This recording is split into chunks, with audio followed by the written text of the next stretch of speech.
about the desires of adults. It's really about the best environment for children. We're talking all about politics, but the reason governments at the state level and the federal level have recognized marriage between a man and a woman is because it's better for our country and it's better for children. You know, Justice Kennedy addressed that issue specifically in his ruling. He talks about children as well. He says that by denying marriage rights to same-sex couples who have kids, you're humiliating and demeaning those kids by denying their families equal protection under the law by the parents who are raising them and who love them and who make their family. So we can put it in the interest of children, but I think that cuts both ways, and I think the ruling cuts against that argument. I mean, gay people exist. There's nothing we can do in public policy that makes more of us exist or less of us exist. And you guys have been arguing for a generation that public policy ought to essentially demean gay people as a way of expressing disapproval of the fact that we exist. But you don't make any less of us exist. You just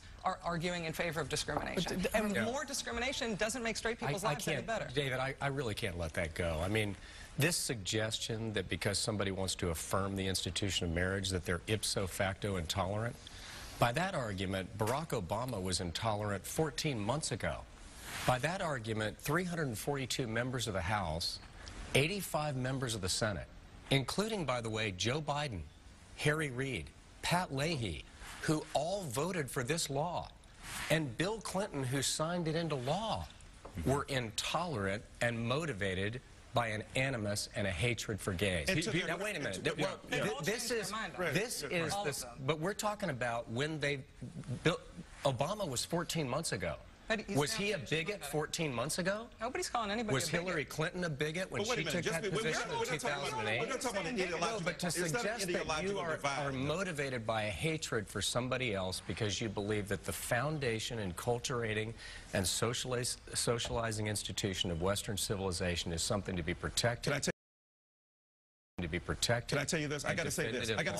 The same argument was made in defense of white supremacy against African American people. The very same argument. It will destroy civilization. It will undermine the American family. It will challenge our civic institutions. It will unravel our civil polity. The reality is the same arguments were made in behalf of those. And I will go on the limb and say this. So the Pope is George Wallace? No, I'm saying this. Not George Wallace. I'm saying to George Washington. My point is this, is that in the American culture, yes, people can change their mind. They can evolve. They can grow. They can think that one thing was true then, another thing is true now. Most Americans believed 50 years ago one thing about issues of race. Now they believe something different. As we make a move toward progressive realization of what is enlightened viewpoints, your affirmation of marriage for those who are heterosexual goes against people who are affirming their rights as same-sex people. Let me get in here to Pete Williams.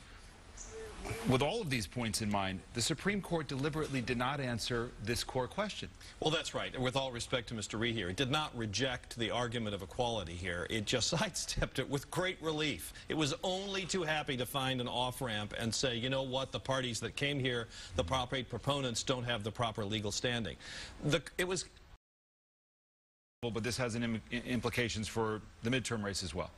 No question about it. I mean, I think that, first of all, it's far better for this to be resolved at the state level than by a federal decision. Second of all, it's better resolved in the political and legislative process at the ballot box than it is by an act of judicial fiat. And I think if we find a silver lining at all, and it's hard to do in these decisions, that's it. So what you're going to see in states like Iowa, where the Supreme Court imposed same-sex marriage on the state, we're going to be seeing the state Supreme Court.